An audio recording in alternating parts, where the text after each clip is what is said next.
manasik umroh tahun 2022 Masehi dan 1444 Hijriah yang akan disampaikan oleh Bapak Ustadz Haji Ahmad Dimyati Badrussaman dan Bapak Ustadz Haji Fawaz Mustafa Umar. Kepada beliau kami silakan. Assalamualaikum warahmatullahi wabarakatuh.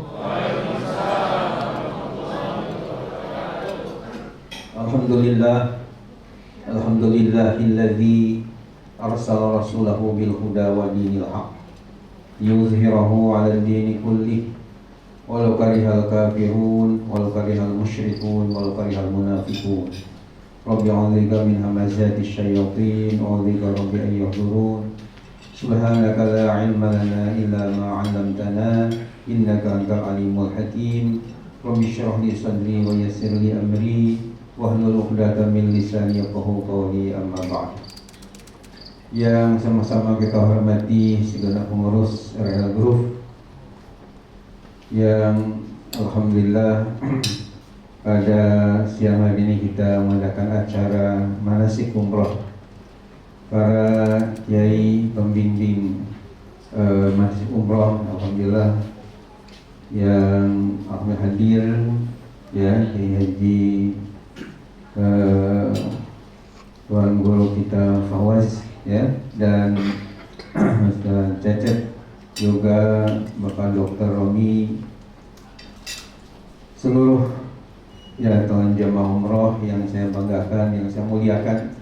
Alhamdulillah wa syukurlah, kita bersyukur kepada Allah Subhanahu wa taala atas segala nikmat dan karunia-Nya, nikmat iman, Islam, sehat walafiat, sehingga pada siang yang sore hari ini kita bisa mengikuti acara manasik umroh.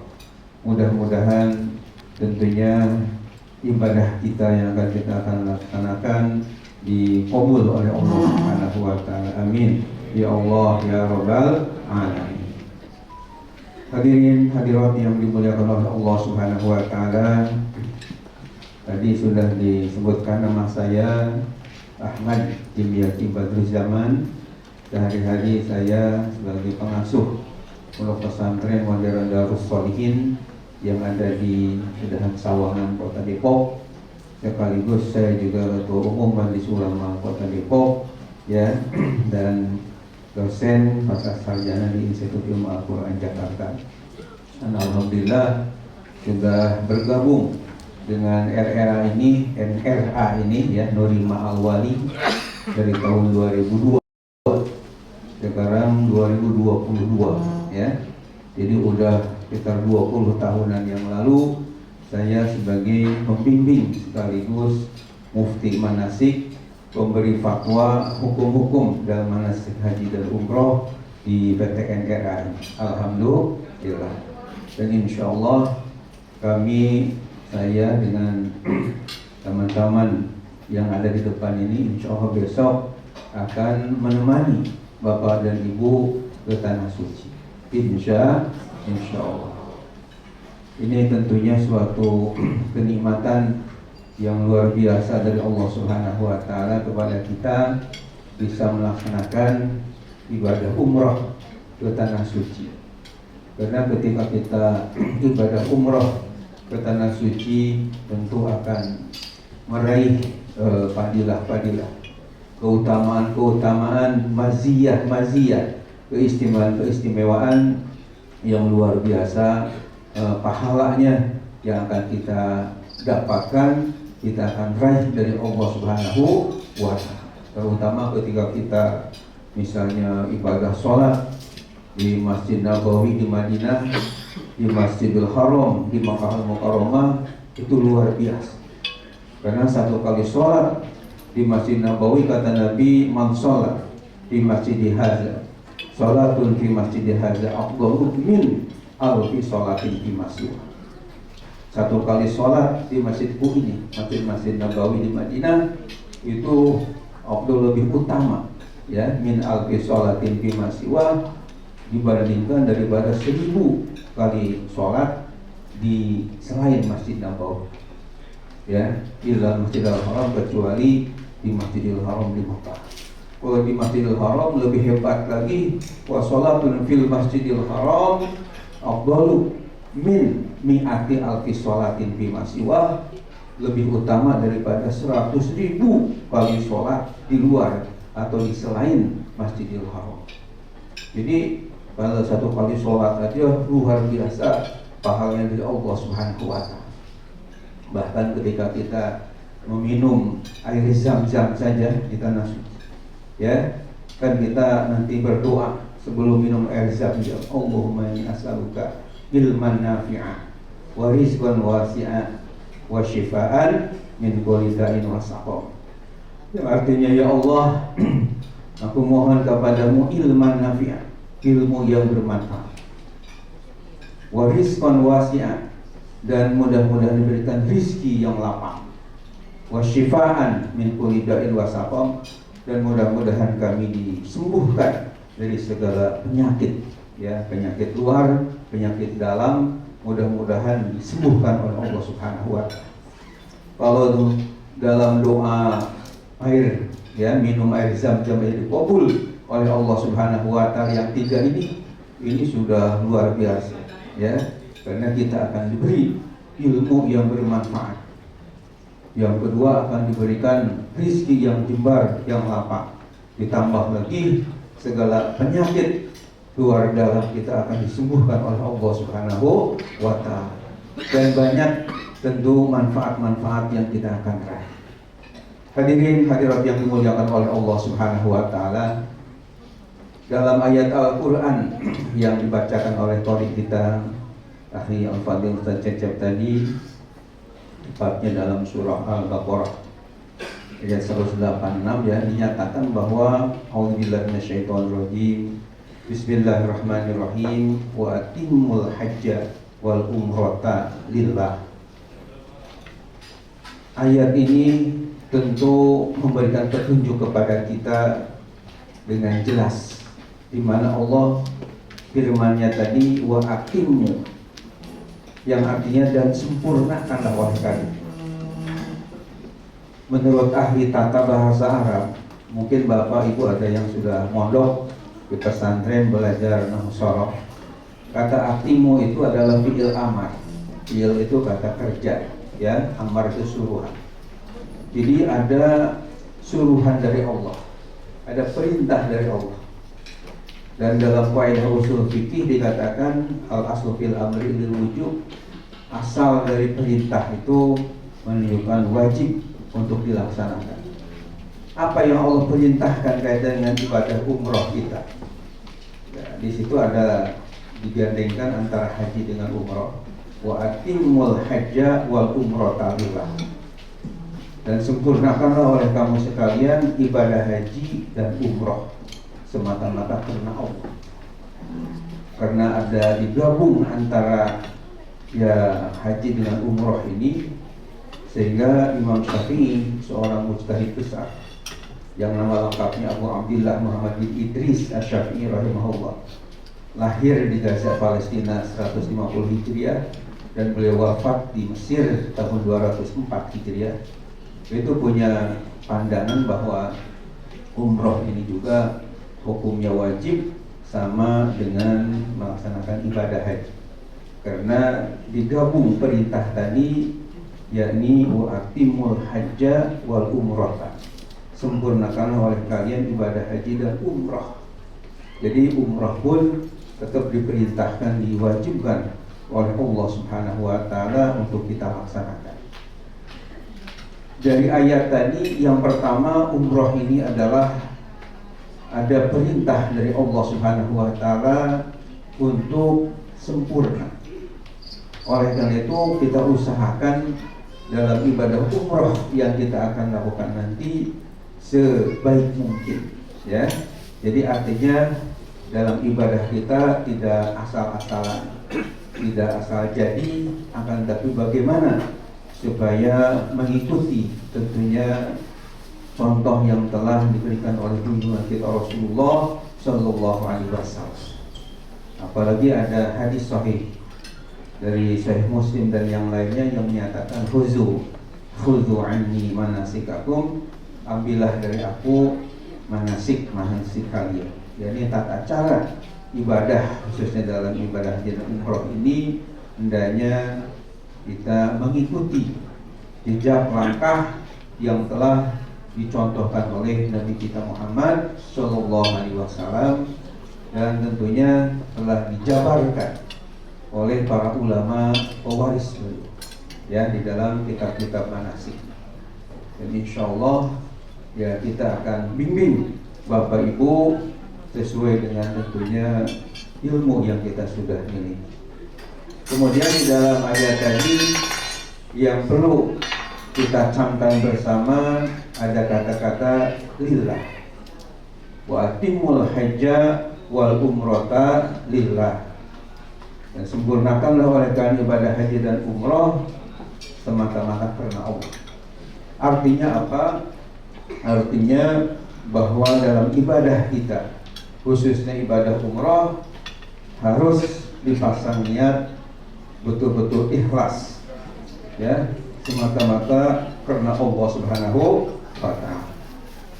Bukan ria, ingin pamer atau ingin disanjung-sanjung, tapi memang ini panggilan karena ibadah umrah hukumnya wajib yang harus kita tunaikan.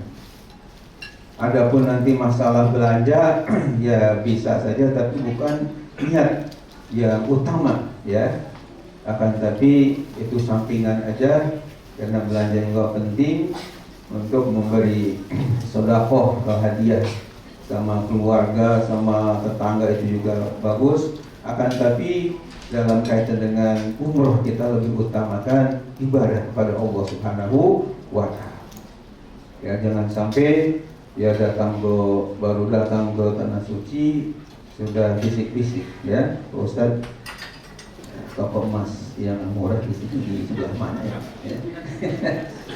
Ini jadi mau belanja atau mau ibadah ini kita belum tahu, belum apa-apa sudah nanya toko emasnya. Ya itu nanti di belakang ya. Masalah belanja insya Allah jangan khawatir, insya Allah banyak ya. Akan tapi ibadah dulu kita utamakan, karena wa atimul hajja wal umrata lillah. Disempurnakan ibadah di umroh ini semata-mata karena Allah Subhanahu wa ta'ala. Hadirin hadirat yang terhormat, ya mungkin ada yang baru umroh ya, ada yang sudah umroh, ada yang baru-baru ini ya. Nah, untuk barangkali yang baru ini perlu kita jelaskan secara runtut supaya mudah dipahami dalam perjalanan umroh insya Allah besok. Insya Allah. Jadi Bapak Ibu yang dirahmati Allah Subhanahu wa ta'ala, sebelum kita berangkat dari rumah ke airport ya, kita disunahkan untuk namanya sholat sunat safar ya. Sholat sunat safar itu sholat sunat mau bepergian. Niatnya bagaimana Pak Ustaz, Pak Kiai? Ya niatnya ya sholat sunatan di safar rokaatain lillahi ta'ala. Aku niat sholat safar 2 rakaat karena Allah Subhanahu wa ta'ala. Bacanya apa? Bacanya Fatihah, kemudian surah Al-Kafirun rakaat pertama, kemudian rakaat yang kedua surah Al-Fatihah, baca surah Al-Ikhlas. Bapak Ibu tahu surah Al-Ikhlas? Tahu? Sebab waktu di manasik di Kalimantan Timur, karena NRA ini punya cabang di Kaltim ya, di Samarinda, katanya kalau ibu-ibu di sana ditanya Al-Ikhlas tahu nggak? Ini pada diem, tapi kulhu bagaimana? Ya apa kulhu? Ya. Padahal Al-Ikhlas dengan kulhu itu ya, itu juga ya. Bahkan kalau kita baca indeks daftar isi mushaf Al-Quran dari awal sampai akhir, yang jumlah surah dalam Al-Quran ada berapa? Sudah ngitung belum? Ada 114 surat, dari mulai Al-Fatihah sampai surah An-Nas. Itu nggak pernah kita lihat ada daftar surah kulhu, nggak. Baik cetakan yang di Indonesia maupun di Arab Saudi nggak ada ya, yang ada surah Al-Ikhlas. Cuma karena awalnya kulhu wallahu ahad sehingga terkenal dengan surah kulhu. seperti surah Al-Bayyinah, karena awalnya lam yakunil, jadi surahnya apa? Surah lam yakunil. Padahal surahnya yang benar di dalam ini itu surah Al-Bayyinah. Jadi terkenal di masyarakat surah lam yakunil. karena awal surahnya bunyinya lam yakunil ladina kafaru. Ya, ini juga kena kulhu Allah kulhu, jadi terkenal surah kulhu. Padahal ditulisnya surah Al-Ikhlas. Ada yang bertanya waktu pengajian di Parung Bingung, Depok. Ya. Di Depok itu ada kampung, ya daerah namanya Parung Bingung. Parung Bingung dekat ke Meruyung, ya, dekat Kubah Emas, namanya ya, ada masjid Al-Ikhlas. Tadi ditanya Pak Kiai, kenapa surah Kulhu terkenal dengan surah Al-Ikhlas? Gitu, ya. Ya artinya Al-Ikhlas itu artinya membersihkan, memurnikan, bahwa di dalamnya hanya semata-mata Allah sebagai Tuhan kita. Qul huwallahu ahad, Allahus samad, lam yalid wa lam yulad wa lam yakul lahu kufuwan ahad. Jadi karena memurnikan Allah, tidak musyrik kepada yang lainnya, disebutlah dengan istilah nama surah Al-Ikhlas. Nah, ketika kita surat Safar tadi, rakaat pertama Al-Fatihah dengan surah Al-Kafirun, kemudian rakaat yang kedua surah apa? Al-Fatihah dengan surah Al-Ikhlas atau Qul. Ya, berdoa mudah-mudahan diselamatkan dalam perjalanan dari awal sampai akhir, mudah-mudahan selamat, amin ya Allah ya Rabbal alamin. Kemudian Bapak Ibu yang rahmat Allah, setelah pesan-pesan ada wasiat kepada keluarga, maka berangkatlah dengan tenang, naik kendaraan doa supaya selamat, ya, sampai bandara. Nanti kemudian dibagi biasanya paspor, bahkan makanan, ya, nasi. Nah, kalau nanti pas waktu menjelang zuhur, kira-kira jam berapa kita tiba? Jam 12. Ya, jadi berarti belum waktu zuhur sudah kita di bandara nanti. Maka kita usahakan kita sholat di bandara. Artinya tidak sholat di kapal terbang, ya, di pesawat, tapi usahakan kalau memang waktunya, ya, kita masih bisa di bandara, lebih tenang, lebih tertib tentunya di bandara, di mushola. Karena bisa wudhu, ya, berarti sholat biasa, tidak seperti di ya bandara yang tentunya dengan tayamum, ya. Jadi oleh karena itu kita sholat di bandara. Kalau sebelum, ya, katakanlah zuhur kita sudah wudhu, dan nanti pas waktu zuhur itu kita mengadakan sholat jama'. Sholat jama' takdim qashar. Mungkin di antara Bapak Ibu atau adik-adik ada yang belum pernah pengalaman, ya, jama' ya qashar ini bagaimana, sehingga perlu dijelaskan. Sholat jama' itu, jama' di sini artinya menghimpun atau mengumpulkan dua waktu sholat di satu waktu. Kalau misalnya kita nanti di bandara itu sholat zuhur dengan asar, berarti sholat asar itu ditarik ke zuhur, didahulukan. Disebutnya jama' takdim. Jama' apa? Takdim. Takdim itu mendahulukan. Sebenarnya waktu asar itu belum tiba, tapi dalam syariat dibolehkan ketika kita perjalanan jauh seperti mau umroh ini untuk menggabungkan dua waktu sholat di satu waktu. Karena kita akan melakukan sholat zuhur dulu, kemudian jadi asarnya ditarik ke waktu zuhur. Itu namanya jama' takdim.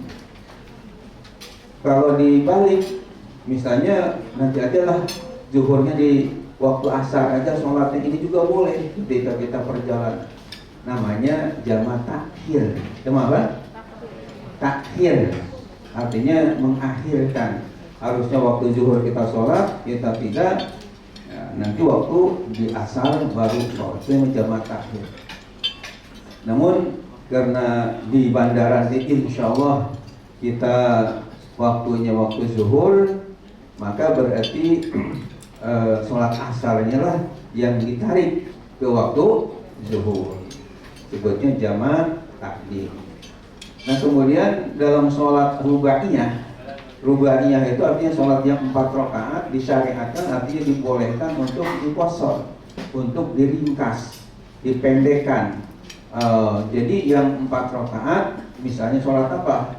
Sholat zuhur, yang kedua sholat asar, yang ketiga ada lagi yang 4 rakaat sholat isya. Itu dibolehkan untuk diqashar atau dipendekkan menjadi berapa rakaat? 2 rakaat.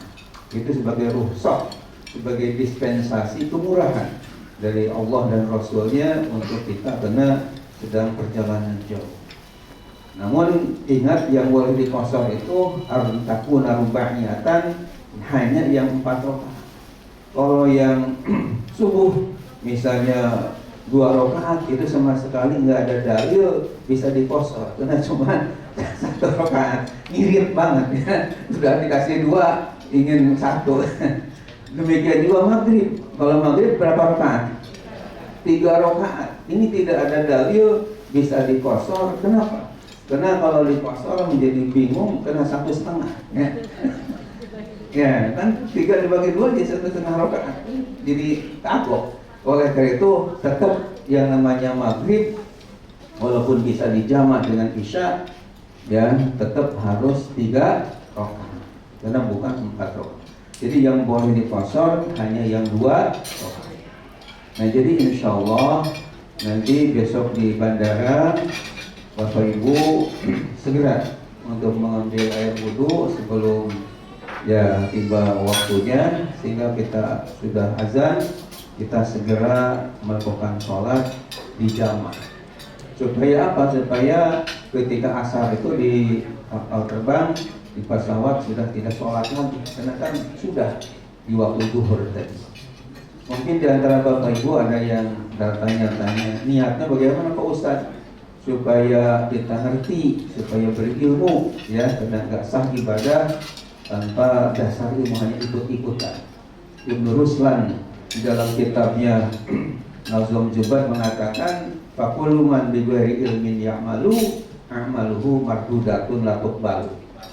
Faqulu man bi ghairi ilmin ya'malu, setiap orang yang beramal ibadah tanpa dasar ilmu, a'maluhu mardudatun la tuqbalu, maka amal ibadahnya itu mardudah, ditolak oleh Allah, la tuqbalu, tidak akan diterima. Nah ini sayang kalau kita ibadah hanya isinya taklid buta, ikut-ikutan, tapi nggak ada dasar dulu.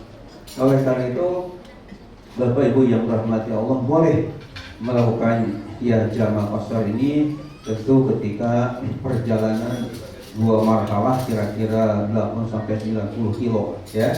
Itu sudah kita sudah cukup dari rumah sampai ke Mekah berapa ya, jadi sudah cukup aja.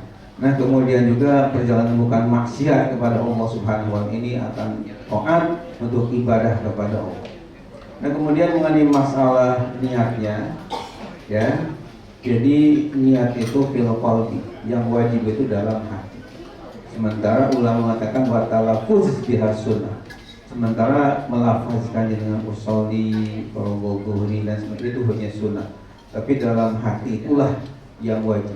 Jadi niatnya misalnya kita mau sholat zuhur digabung dengan asar, terus dua-duanya diqashar, karena kan sama-sama 4 rakaat. Zuhur 4 menjadi bisa jadi 2, namanya qashar. Asar nanti komat lagi, kemudian asar bisa dijadikan 2. Nah jadi ketika niat sholat waktu zuhur dilakukan, jadi kalau dilafazkan, diucapkan usolli fardhu rakaatain qasran majmu'an ila asri. Kalau jadi imam, imaman lillahi ta'ala. Kalau jadi makmum, makmuman lillahi ta'ala. Yang penting dalam hatinya, ya Allah aku niat sholat zuhur 2 rakaat karena diqashar, pendekkan ya, dan digabung dengan sholat asar, makmum karena Allah Ta'ala. Gimana, paham? Ya, jadi niatkan aku sholat zuhur 2 rakaat di qasar dan di jamak, digabung dengan asar, jamak takdim, makmum karena Allah, imam karena Allah. Nah kemudian setelah sholat 2 rakaat, suratnya terserah. Kemudian setelah salam ke kanan dan ke kiri, kemudian qomat lagi. Jadi adzannya 1 kali, kemudian qomat untuk zuhur. Setelah selesai 2 rakaat, kemudian qomat lagi untuk sholat asar. Ya niatnya sholli fardhu asri rakaatain qasran matwan ila zuhri makmuman lillahi. Aku niat sholat asar 2 rakaat di qasar dan dijamak dengan zuhur, imam atau makmum karena Allah Ta'ala. Jadi setelah selesai 2 rakaat dan sholat asar, berarti tuntaslah kita sholat zuhur dan asar. Sehingga ketika di pesawat tiba waktu asar, kita sudah nggak sholat lagi karena sudah dilakukan ketika di bandara. Paham? Paham. Nah nanti kita masuk ke pesawat, Bapak dan Ibu yang dirahmati Allah, ya, karena insya Allah kita langsung ke Madinah atau tidak ke Makkah dulu. Jadi niat ihramnya tidak di atas pesawat, tapi insya Allah nanti setelah tiba di Madinah, di Dzul Hulaifah menuju mau ke Makkah. Ya, jadi artinya di pesawat tenang aja. Untuk masalah maghrib dan isyanya bagaimana? Nah kalau misalnya kita tiba di Madinah kira-kira jam 9, jam 10, biasanya kita jamak takhir aja.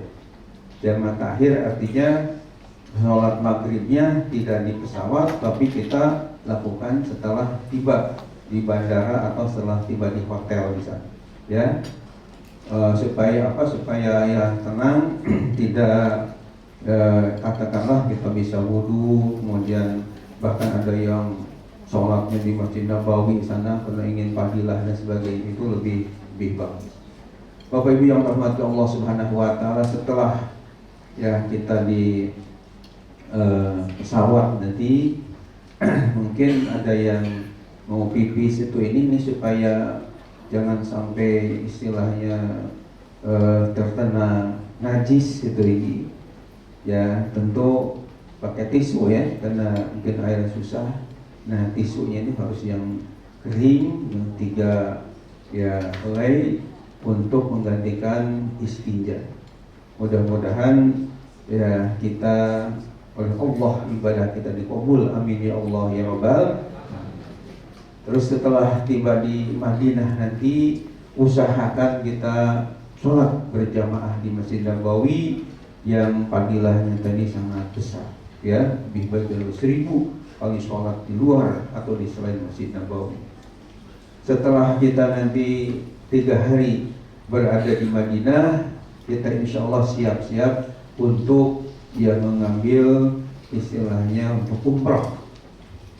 Ya, jadi umrah itu nanti kita mandi, ya mandi keramas, pakai wangi-wangian, terus kita pakai pakaian ihram.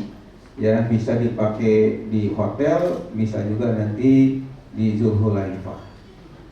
Bapak Ibu yang dirahmati Allah, setelah kita ya mandi kemudian ke Dzul Hulaifah, kemudian sholat di masjid Dzul Hulaifah di Bir Ali, kemudian kita minta supaya ke bis lagi setelah kita sholat sunat ya 2 rakaat di masjid Dzul Hulaifah. Untuk apa ke masjid, ke bis? Untuk kita ya bimbing kaitan dengan niat ihram. Karena niat ihram ini merupakan rukun di dalam ibadah umrah kita. Innamal a'malu binniyat. Jadi kalau niatnya nggak ada berarti nggak sah ibadah umrah kita. Kenapa mungkin di antara Bapak Ibu ada yang bertanya, kenapa niat umrahnya nggak di masjid Dzul Hulaifah aja, kok harus di bis, di kendaraan? Ini jawabannya ada dua tujuan ya. Yang pertama adalah ittiba kepada Rasulullah SAW. Di dalam hadis-hadis saya baca tidak kurang 5 hadis sahih, Rasulullah SAW ketika ihram, niat ihramnya itu ala rohilah ya, ada di atas kendaraan onta. Cuma karena sekarang kita di bis ya enggak di atas onta, jadi di atas bis. Jadi ittiba mengikuti jejak langkah Rasulullah SAW. Yang kedua hikmahnya adalah kalau kami persilahkan masing-masing bapak ibu, terutama yang sepuh-sepuh untuk niat sendiri-sendiri di masjid habis sholat 2 rakaat. Ini ada kekhawatiran ya, ada di antara bapak ibu ini, terutama yang sudah sepuh, lupa dengan niatnya. Habis sholat langsung aja ke bis, pada niatnya enggak. Akhirnya kan jadi enggak sah. Itu yang kami khawatirkan.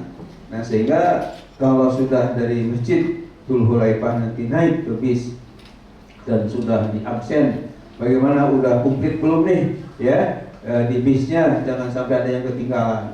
Nah, setelah di absen di satu persatu sudah komplit, baru kami akan bimbing ibadah niat umrohnya, sehingga merata semuanya mengucapkan ya niat. Coba untuk belajar niat umroh di atas bis nanti. Bismillahirrahmanirrahim. Labbaik Allahumma umratan. Nawaitul umrata wa ahramtu biha lillahi ta'ala. Dalam hati aku niat umroh dan berihram dengannya semata-mata karena Allah Subhanahu wa ta'ala. Nah, itu niatnya itu seperti itu kurang lebih ya. Dan nanti setelah kita niat umroh di atas bis, nanti kita disunahkan baca talbiyah. Coba talbiyahnya saya bimbing. Labbaik Allahumma labbaik. Labbaik la syarika laka labbaik. Innal hamda wan ni'mata laka wal mulk la syarika lak. Labbaik Allahumma labbaik. Labbaik la syarika laka labbaik. Innal hamda wan ni'mata laka wal mulk la syarika lak. Lagi labbaik Allahumma labbaik. Labbaik la syarika laka labbaik. Innal hamda wan ni'mata laka wal mulk la syarika lak. Terus dibaca sampai kapan ya talbiyah selesai, berhenti ya sampai kita mulai tawaf untuk umrah, baru selesai sunnah membaca talbiyah. Jadi dari Dzul Hulaifah Madinah nanti kita menuju Mekah. Dan untuk masalah ya sholatnya biasanya kita jam 2 ya, mulai habis makan siang ke Dzul Hulaifah ke Mekah itu, sehingga sholat zuhurnya kita biasanya menjama antara zuhur dengan asar di Masjid Nabawi. Jadi kita ikuti sholat zuhur dengan imam yang ada di Masjid Nabawi, diniatkan kita sholat jama dengan asar. Begitu selesai imam Assalamualaikum warahmatullah, ya walaupun ada panggilan untuk sholat jenazah nggak ikut, karena kita harus langsung mualat ya terus menerus, yakni kita qomat melakukan sholat asar. Jadi diniatkan akunnya sholat asar dijamak dengan zuhur ya. Nah, setelah selesai sholat asar biasanya kita pulang ke hotel untuk makan siang. Setelah makan baru kita ke Dzul Hulaifah.